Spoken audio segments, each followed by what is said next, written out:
I think we'll make a start. I can still see people are still coming in, and we've got 61 people here at the moment. Oh, it's moved to 62, but I think we will make a start because we've only got the hour.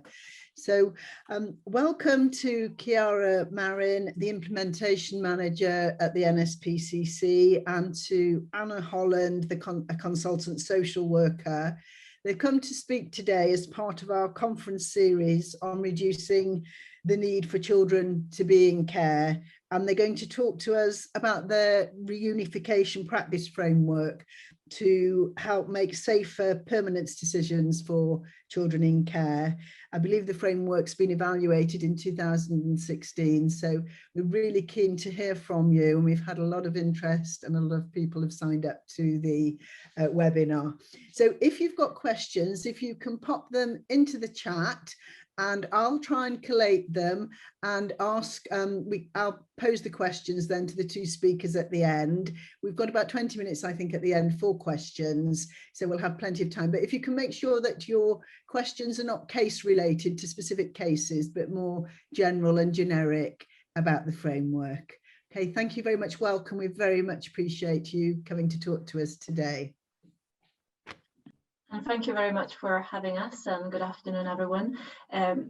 As mentioned, my name is Chiara. I am the Implementation Manager for the Reunification Practice Framework. I should probably say I do not have a social work background, but mostly a background in education and project management. So I usually work with local authorities who implement the framework locally.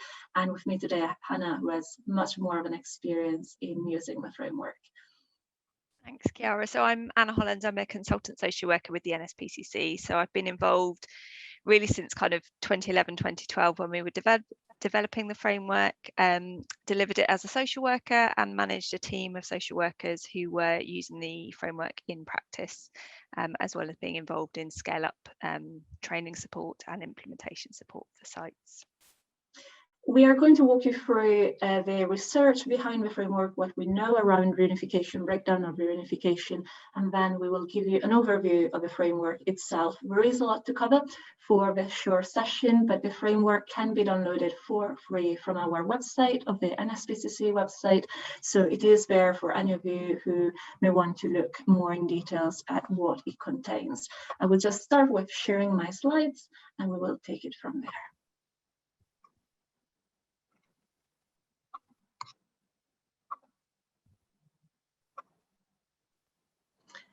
Excellent. Anna, could you give me a thumbs up? Perfect. So as promised, we're just going to look at the research behind the framework and what we know about reunification. And first of all, for those of you today who are tuning in from Wales, I also wanted to bring your attention to this evidence briefing paper that was published very recently around children looked after in Wales. And what it highlights, that I wanted to touch on, is that it shows that the rate and number of children in care in Wales has been increasing in recent years, and that it is expected that the COVID and the pandemic have also increased the risks to the children's well-being. So again, bringing to our attention how important it is to address the barriers for children who are looked after and to ensure that they can achieve positive outcomes. This paper also highlights the importance of making sure that children and families can be involved in decisions about their care, and that a range of services can be brought together to make sure that those better outcomes are achieved. And this is where the framework really sits in well with these aims. What we also know specifically for Wales is that as in 31st of March 2020, so a year ago, there were roughly 7,000 young people who were looked after in Wales, and that was a 25% increase compared to 2014. So what we hope to do today is to bring to your attention some of the factors that may be associated with that, some of the good practices that we know may be valuable to improve the situation, address certain barriers. But I should also say the framework is not a tool to necessarily drive down the number of looked after children, but rather it is a tool to improve practices around decision making on permanence decisions. If we look at the broader issue around returning children home and breakdown, we should highlight that returning home is the most likely, or one of the most likely outcomes for children who are in care, with roughly a third of children leaving care returning home. However, we also know that a third of those who do return home are also back into care within 5 years. This brings us quite a high cost to local authorities and services, but particularly a high cost to children and to their outcomes. So we really want to focus on why does that happen, what are the barriers, what are the problems there, and what can we do to assure that if a child is returned home, they can stay at home safely and not experiencing multiple breakdowns. The research behind this and behind the framework comes from, first of all, Elaine Farmer, one of the main academics who contributed to the framework. In 2011, she led a study on 180 return home cases across England, where it was found that 90% of children had been maltreated before being taken into care, that almost half of those who were returned home experienced again abuse or neglect within the 2 years of returning to their birth families, with 1 in 3 also experiencing not just 1 but 2 or more failed returns. So really high figures, but and make it really clear that we cannot not do something about this. We have to act quite quickly to address these issues that were confirmed also in previous studies, like in 2005, a longitudinal study by Sinclair on nearly 600 children in foster care, who found that 42% had been abused or neglected within the 3-year period post-reunification. And again, in 2004, a study specifically on babies showing that 1 in 3 had been abused or neglected again in the 3-year period after returning home. There are also costs associated with failed reunification for local authorities, where there is roughly £60,000 per child per year, the figure for the average cost of a child re-entering care. That is really different from the figure for a package of support for a child and their family to support their reunification once they're returned home. So across the whole nation, there would be really a huge cost in saving if we were to invest more into support packages and reunification support. We also know from studies that better support and more investment in support means that the likelihood of breakdown of reunification goes down. So if we look at why reunification fails, what we have been seeing from research and studies is that while there can be a range of reasons behind that, poor assessment and planning are indeed significant drivers behind reunification breakdown. So the tool, the Reunification Practice Framework that we're describing to you today, really addresses these 2 issues and looks at what can be done to improve practice, improve assessment, and therefore achieve better outcomes for children and young people. These studies we can send you either later or with these slides in the PDF, the references for where to find more information. In terms of the framework itself, just a brief overview before we dive into some of the details. What we do with the reunification is basically looking at a staged approach to carry out that assessment and decision making. So there are a number of tools to allow practitioners and social workers to do an ongoing analysis of the risk and protective factors, tools such as analytical chronology and looking at key values and key tools of social work in general. So being relationship-based and strength-based approaches. We will look today at how it uses written agreements and SMART goals with parents and how it provides an opportunity to bring together different agencies for multi-agency support package pre and post reunification if reunification is to be considered. We're going to see in a minute how it aligns with statutory guidance, but first of all I really want you to highlight again that it's not really just about reunification and sending children home, but it's first and most of all about making good and robust decisions around permanency for children and young people. Okay, so thanks, Chiara. For those of you that are working in local authorities, in children's social care, you know, I think Chiara's given a really good link around where the framework came from, where the research came from, what the evidence was saying about numbers of children that were either returning into care after reunification breakdowns, often more than once. So having multiple breakdowns, but also children who were returning home to then unsafe environments, and how this can be used. So for those of you working in social care, the framework very much sits within existing local authority practice and procedures in relation to care and permanence planning. Fits alongside and can be worked alongside supporting children in need, children who are on child protection plans, or children who are leaving care. For our Welsh colleagues, fits within the principles of the Social Services and Wellbeing Act, but for colleagues from England, obviously, it fits within court timescales, it fits within statutory guidance as well there. And it's included as a recommendation from NICE's paper on attachment for children and young people in the care system, and also the recent Care Crisis Review as a recommended approach to improve reunification practice.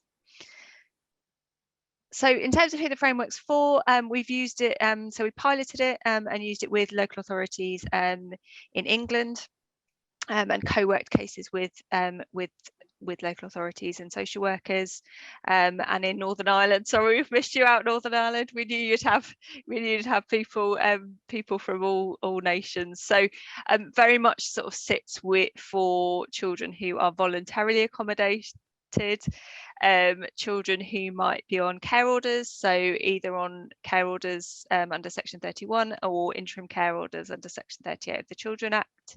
And really children who might have been looked after for a long time. Perhaps things had changed quite significantly for them, for their parents in terms of their birth families, in terms of their circumstance, and they wanted to have that looked at again.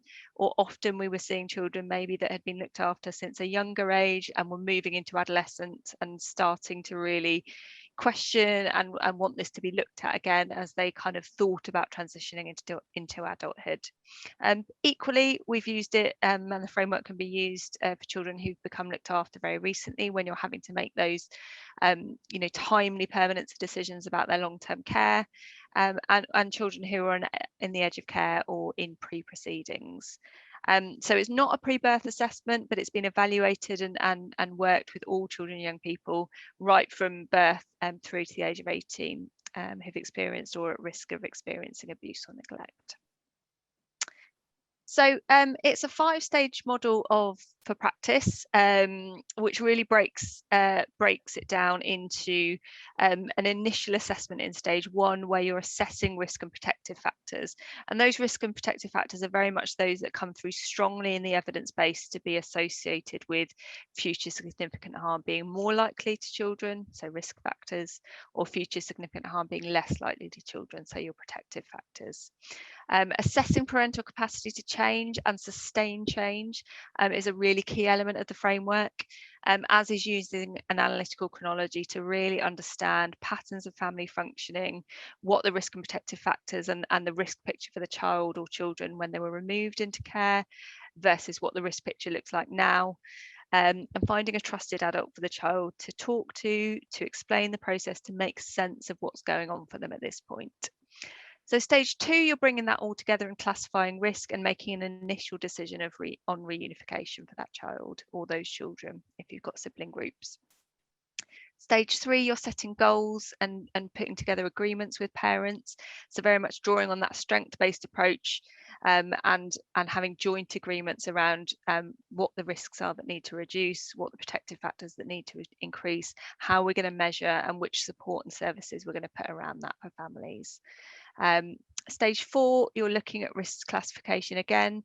So you're looking at the intervention you put in stage 3. Has that made a difference? Has that changed the picture of risk? Have we seen sustained change or not? And for children for whom it's safe to do so, you're then starting to plan for reunification. And stage 5 is your return home.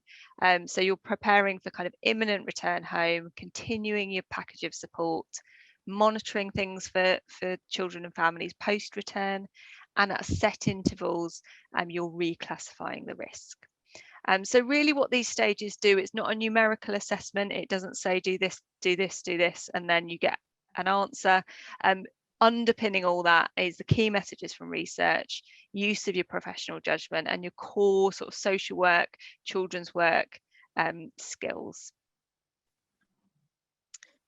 So in terms of the first stage, what Anna just mentioned there, this is the moment when a practitioner using the framework would want to do the initial assessment of the parents and their children or the child, looking at their risk and protective factors. So we're going to have a look at some of these tools, particularly there is task 1, that is the production of an analytical case history and genogram, and the conduction and writing up of the assessment.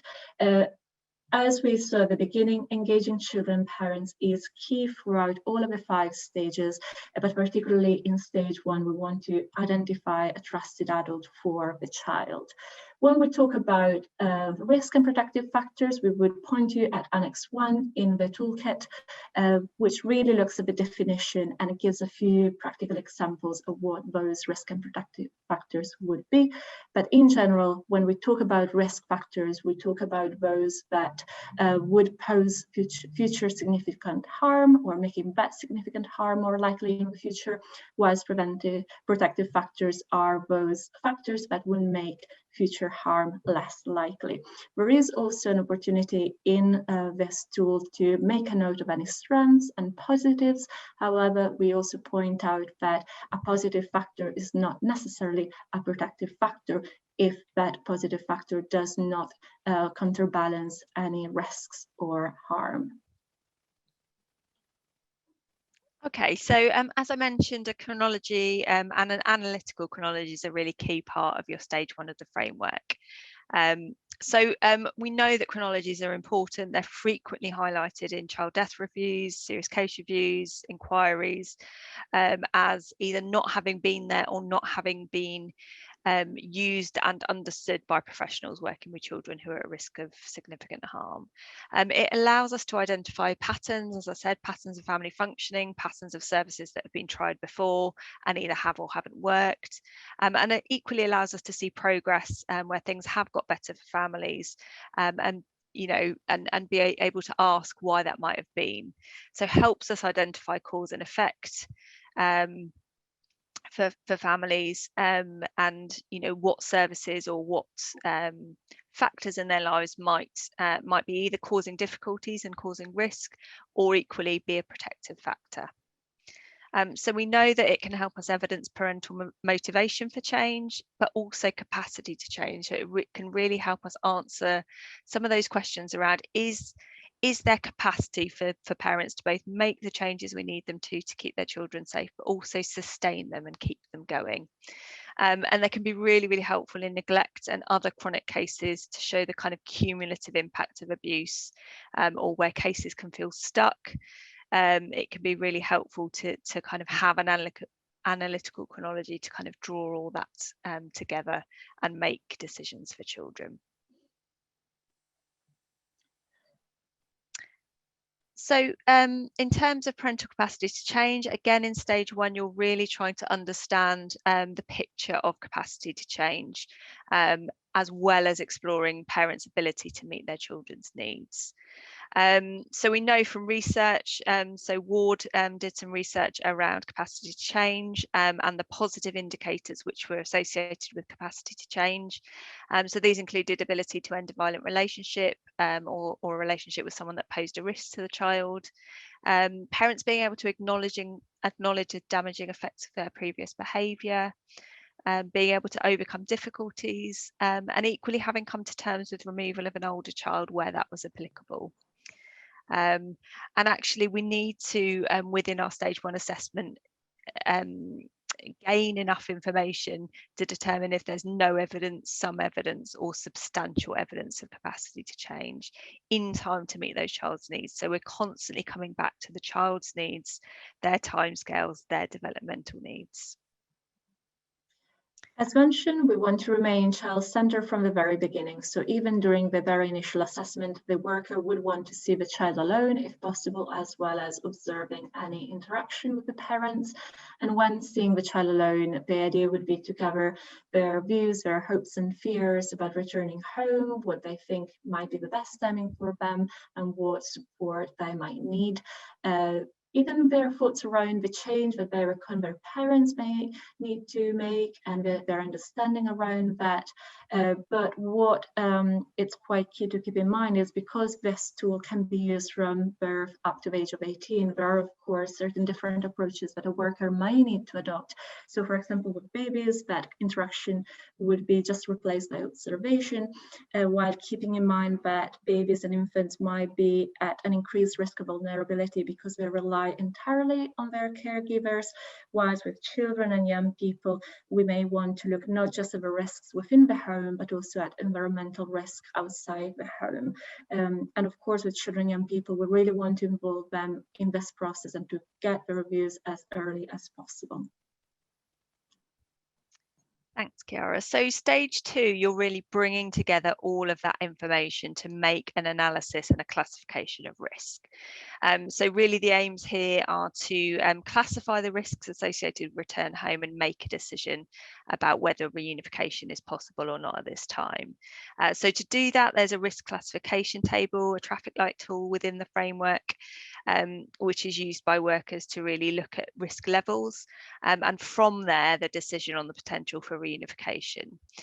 So once you've done that, you're communicating the decision to children, parents, foster carers, residential workers, the network of professionals involved with the child. And for some children at stage 2, actually the risk will be too high to pursue reunification or further assessment at this stage. So you're very much working with children and parents where reunification isn't possible, and you're having to plan for alternative permanency. So that's page 40 of your framework, for those of you that are going to go and download it. But essentially what the risk classification table does is it guides and structures your decision making. It's a lens with which to make decisions. It's not prescriptive. But you can use it as a basis for drawing up agreements with parents based on what the outcome of the risk classification is, and as a basis for planning services and interventions. So if we know what the risks are that we want to reduce, we know what the protective factors that we want to amplify, we know what the changes we want to sustain, it helps us to both plan the services and interventions, communicate with parents and children what the decisions are and what we're going to do next, and also to monitor and review progress once a child has gone home. So it's very much something that you use throughout the case. It's not just done once and then you maintain, well, okay, it's medium risk, so it'll be medium risk forever. It's used as a tool to review how things are going. And there's an accessible version for children and parents as well. It's a big decision when we're making permanency decisions, and actually I think explaining things in as clear and as concise and as understandable a way as we can to parents is really key. So you've got the 4 risk levels there, with an explanation of what it means in terms of risk, protection, change, and ambivalence or opposition, if there is a worry about a parent or child not wanting a return to happen. Then in stage 3 is when we'll move on to look at what can be done, what needs to be put in place if reunification is being considered. So if in stage 2 your assessment is such that you are in a position to consider reunification, stage 3 allows you to put in place the building blocks to move towards that. It starts again, as we mentioned already, with communicating with children what are the aims of this stage, what activities will be carried out, but particularly it looks at involving parents in agreeing with the services, what are the goals that they're working towards, and also what are the contingency plans, so what might happen if things don't work out as hoped. It is also the moment in which varied team is brought together. So looking at what are the different services that may need to collaborate in order to address those risk factors that have been identified in stage 2. Particularly if you are downloading the framework, you may want to look at Annex 7 and 8. Annex 7 offers you an overview of what you may want to include in a written agreement, so the overall objectives and very clear, specific, measurable goals. So in a language that is accessible to the parents, that is meaningful to the parents. What are also the timescales should be clarified, in which the expected outcomes should be achieved, and how those goals will be reviewed, as well as the consequences if no change is achieved by the end of the agreed timescale. In terms of reviewing those goals, Annex 8 gives a few tips for doing so. Things like how to regularly monitor progress, looking at barriers and keeping them in mind to make sure that you are removing any obstacle that may support the parent in being successful in demonstrating that capacity to change, looking at how to encourage and really support the family throughout the process, how to review if the services are being effective, if the support is the one that is necessary for the family to progress, and what needs to be done if that compliance is there but doesn't really show the capacity and the readiness to change and to maintain that change over a longer period of time. So in terms of support services, just a short reminder that you want to bring together not just the social worker, but the support workers, the specialist services. Informal support is also key. So that could also include extended family network if available. And yes, you want to look at having a clear core plan, using your strength-based approaches, but even things like listening, emotional warmth can be really important to support a successful outcome and a successful return home. The framework will highlight how important it is to involve specialist services, particularly if you're dealing with parents who have issues with substance misuse or mental health, because those kind of problems are demonstrated to have a stronger connection with return home breakdowns. And of course, you want, as we mentioned, to make sure that you remove any barriers that prevent parents to access those services, and that the services are put in place as early as possible to give the family a fair chance to demonstrate their capacity to change. And the services that are put in place at this stage are likely to be the services that would be maintained for a certain amount of time after the return home, if the return home is happening. Great, thanks, Chiara. So stage 4, you're really reclassifying risk. So you're asking the question, has the intervention we put in place in stage 3 made a difference to the risk level? Has the risk gone down? Has the risk stayed the same? Has it gone up? So you're using that evidence that you've gathered throughout stage 3 to reclassify the risk and make a decision about reunification. And for those children for whom return home is safe, you're starting to plan for that return.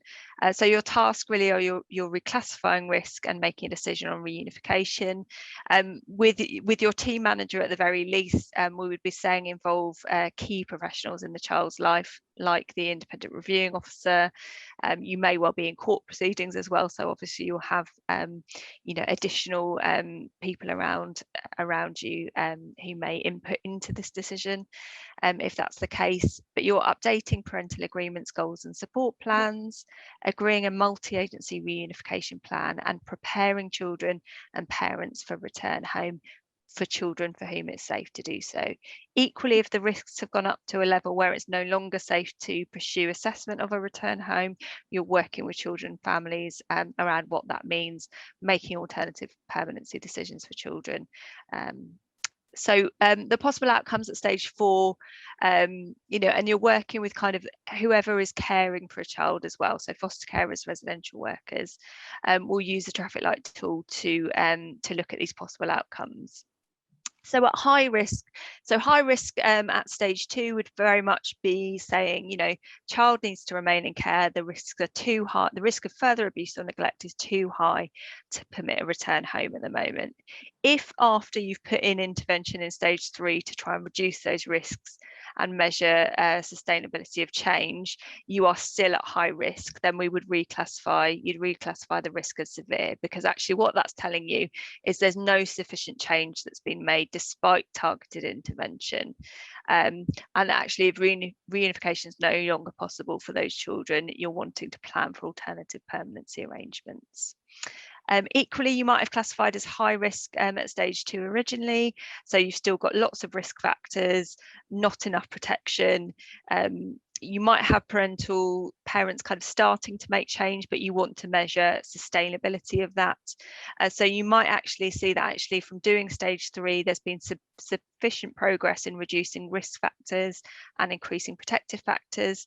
So you're reclassifying as medium. And for children whose timeframe allows, you could consider reunification with support for those children. You may again have had a medium risk case at stage 2, reclassified to low because actually the risks have reduced further, the protective factors have increased, you've seen sufficient evidence of parental change, and you can then plan or continue your reunification plans. Equally, you could have a medium risk case where you classified as medium risk at stage 2, you've put a targeted piece of intervention in, but actually now you're seeing it come out at high risk. And that could tell us one of a few things. It might be that actually having kind of lengthen the time frame, what we're seeing is that actually there's not sufficient evidence of sustained change. So if by giving extra time to do the assessment, you're seeing actually that some of the changes aren't maintained, we might be seeing that actually this parent can maybe make initial changes but not sustain them long term. Equally, there might be things that come out in the assessment that from monitoring from a longer period of time, we see things in terms of risk emerge that weren't apparent in the initial assessment.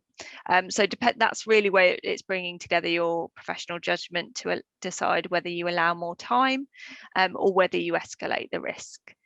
Sometimes in those situations, what's happened is kind of family may have gone through a crisis period, so perhaps it's gone from medium risk to high risk because somebody who was a significant protective factor to the child has left the family home or left the child's environment.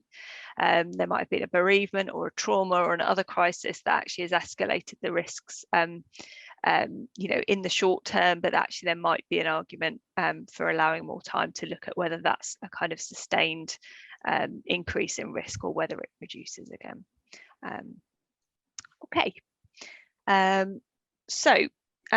Stage 5 is really once you've made a decision that a child can return home, and the aim here is really supporting children and parents in that immediate reality. So it says social worker, you might be doing this as a targeted youth support worker, family support worker, you might be doing this as a team, but essentially your tasks are to increase contact and a gradual return home, coordinate the support and services as detailed in the plan, monitor and review post-return, and reclassify risk at least 6 months intervals. So not necessarily until that child is 18, but you're remaining involved for at least 6 months, if not a year. And there's that really strong message from the research that actually where reunifications did break down or where children were at risk or experienced further abuse or neglect, problems were often evident within the first 6 months. And actually that's that targeted support around what we know are the risk and protective factors for children for up to a year post-return is really, really key in enabling reunification to be successful for children for whom it's a safe decision in the first place. So in terms of things to think about, that kind of prevalent view that adolescents are more resilient is very much being challenged. Just because they're bigger does not mean they're at less risk of harm. The second highest proportion of age groups in serious case reviews is 11 to 15-year-olds when it comes to neglect. So, underneath kind of under ones, they are hugely at risk, from serious harm or death. as a result of abuse or neglect. So we want return home to be gradual and planned. We need to involve those key professionals and those with kind of independent oversight of a child's journey in care, and prepare children and parents for the reality of a return home. Do that preparation work around their previous experiences of loss and separation. It's really important to complete a reunification plan, but also to monitor and review with really clear timescales. And ensure that parents are really clear that risk, and children actually, that the risk classification can change. And actually, if parents are unable to sustain changes, what the action might look like. Thank you, Anna. So we are kind of at the end of our presentation, and we know that we have kind of run through very briefly what is fairly dense manual and a dense framework. But the one thing that we also wanted to highlight is that this framework has been evaluated when used in its entirety. So while perhaps some of you are looking at this presentation thinking that some of its elements can be valuable even by themselves, we would really encourage you, if you were to use the framework, to use all of it and all of its components to maintain that fidelity that has been demonstrated to provide better outcomes for children and families. What, however, you could do in terms of adaptation is to consider how in your practice, if you were to use framework, you could adapt your current processes and systems, so how you monitor data, how you manage your cases, how does the supervision support practitioners who are using the framework, how you will do case reviews, and who are the people who will, in your teams, use this framework, what training is needed, what governance arrangements. So there is definitely plenty of space for organizations and agencies to think about how they can adapt their own practice when using the framework, but our recommendation is to use all of the core components to ensure that you can maintain the fidelity. Now, this is pretty much it from ourselves. So thank you very much for moving on to this very quick overview. I will just take my slides off if that is okay, so we can move on to the Q&A. Okay, thank you very much for your presentation. It was really interesting, and there are links have been put up in the chat, both to the framework and to the policy document, the public policy report as well. So that's really helpful. We have one question in the chat to start us off, which is from Jane Jones. Has the framework been adapted for those children on the edge of care? And I think this was mentioned at the beginning of the presentation. She says, thank you. Yeah, so Jane, when we used it and evaluated it as a pilot, and really since then with the sites that have been trained in it, there's certainly no reason why it can't be used for children who are edge of care. We've used it within sort of PLO timescales, and it's worked well in terms of looking at, you know, risk factors and protective factors, which we know are more or less likely to kind of result in significant harm to children, and also I think measuring that parental capacity to make and sustain changes when you're working at edge of care is really key. What I suppose I would say is it's not necessarily designed to be a threshold document, so I think the assessment can be helpful in terms of giving you a really solid, robust picture of the risk and protective factors and the changes that would need to be made and the timescales for that child or children if you've got more than one child. But it won't necessarily give you, you know, everything you need to say, okay, right, you know, we're definitely now doing this about it. So it feeds into other processes that will be going on around edge of care work. Does that answer the question? I think it did, yes. Oh, Jane said yes, brilliant. Okay. Great. So the next question we've got is, has the framework been considered in relation to contextual safeguarding models, as a lot of motivation capacity to change seems to be focused on the parent and may not be as applicable to CSC, CCE cases, which is exactly the question that I was going to ask, and that's from Annabelle Goddard. Yeah. So, I mean, what we haven't done is specific mapping against contextual safeguarding models. So when we published this, this was published in 2015. The research that led to it was published 2011.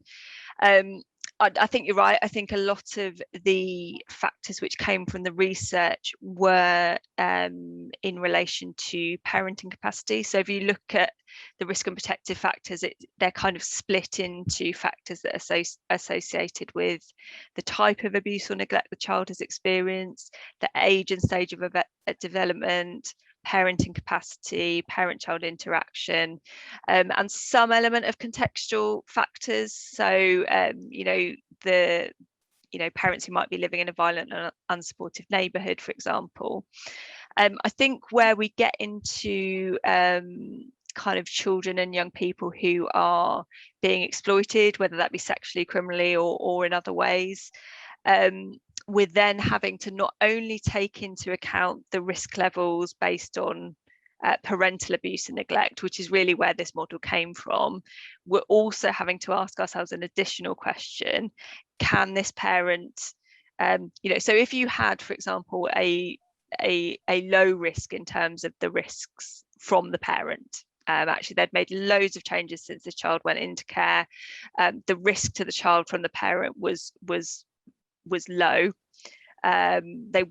Them and their child both wanted to return home, but actually this was a child that was at very, very high risk of exploitation, was gang involved, was at serious risk of kind of serious youth violence. The question on top of that we have to ask, of course, is what does placing the child in a placement with this parent mean in terms of that risk?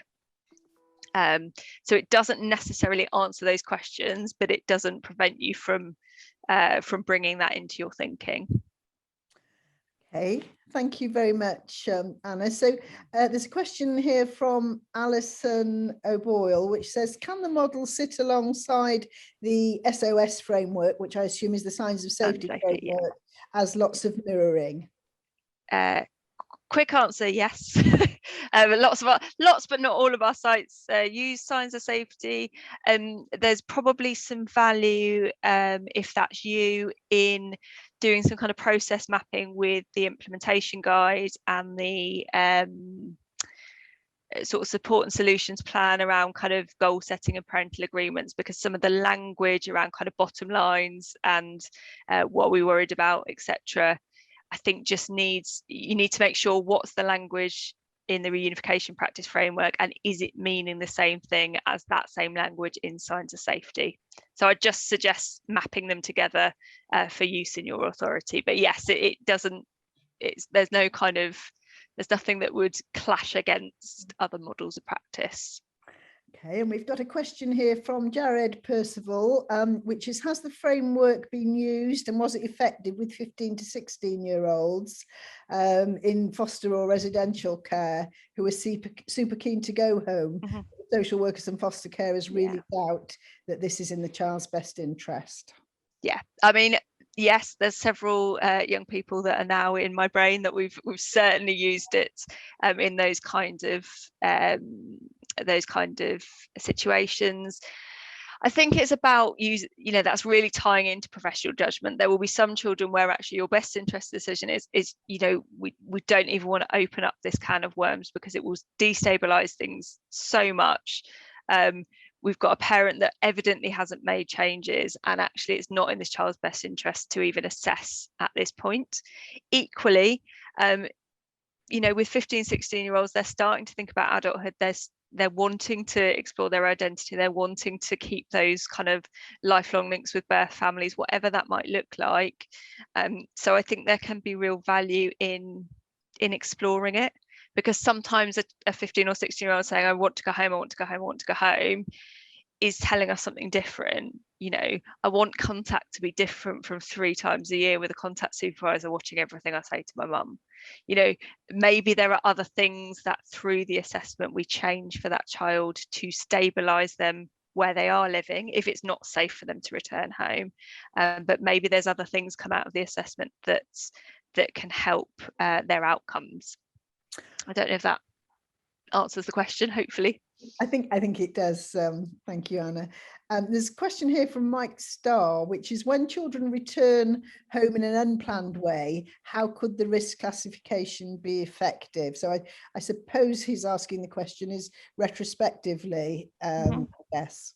Yeah, I mean, it leads on probably from the question before, but you know, for children that either go home anyway, or parents that withdraw their consent to a child being, you know, voluntarily accommodated, you might find that children are home in an unplanned way. You might find that children are home midway through assessment or before you've really had a chance to assess.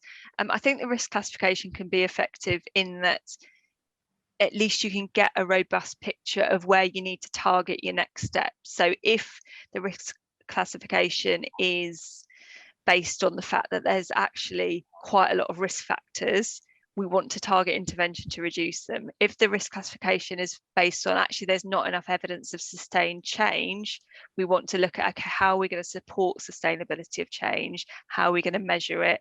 What are we going to do next? I would say when children are home, there's always got to be that, well, what are we going to do actually if the outcome of the assessment is that we need to then go back to kind of a legal planning meeting and remove this child, for example.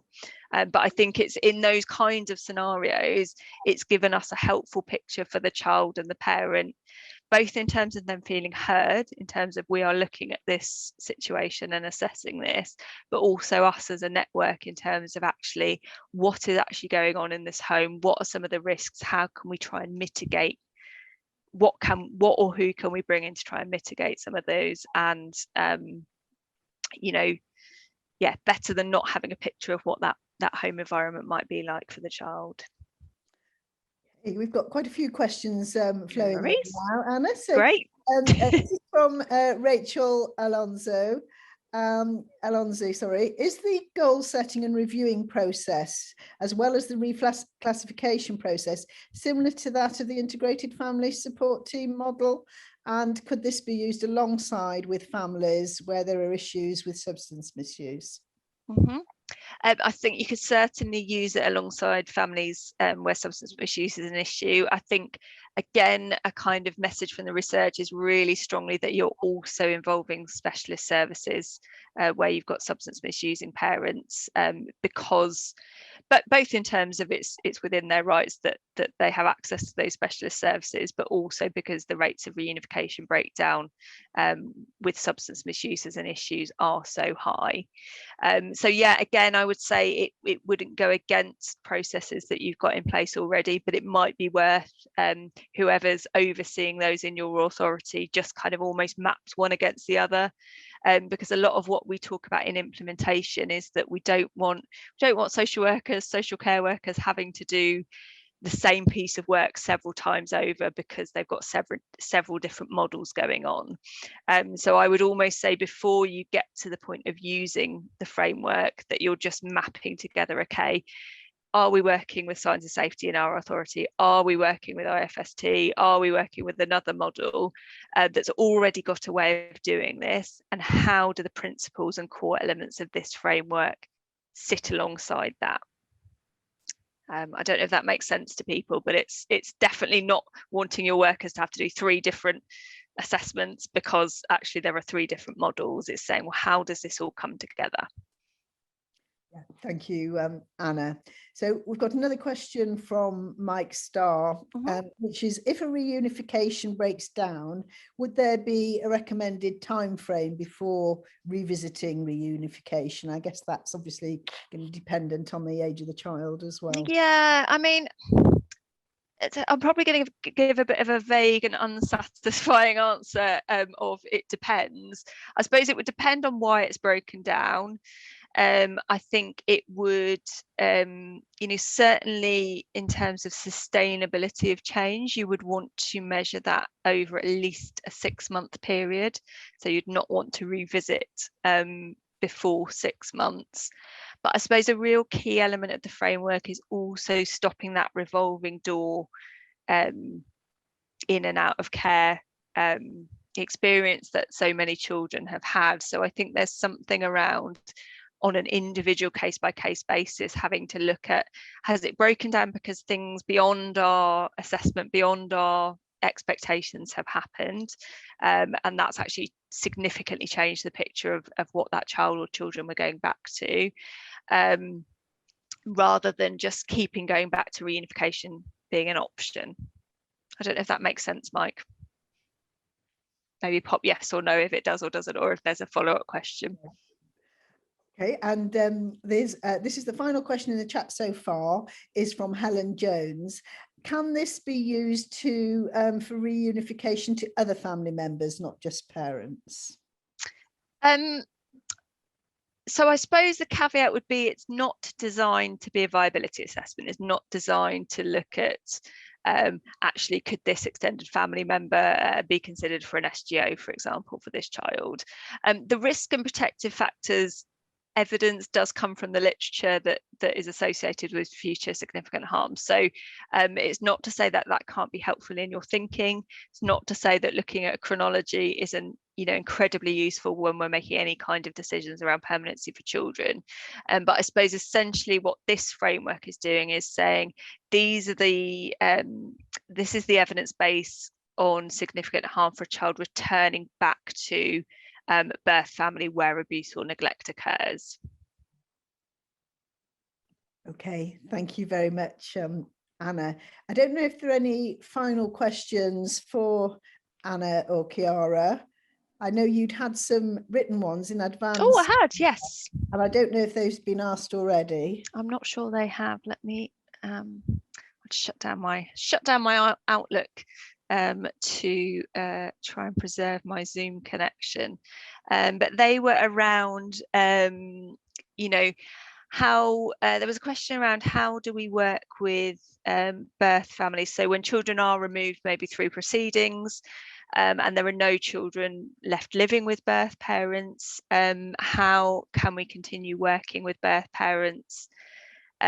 Almost to support them to make changes so that if reunification is considered in the future, then, you know, we've done some work with parents.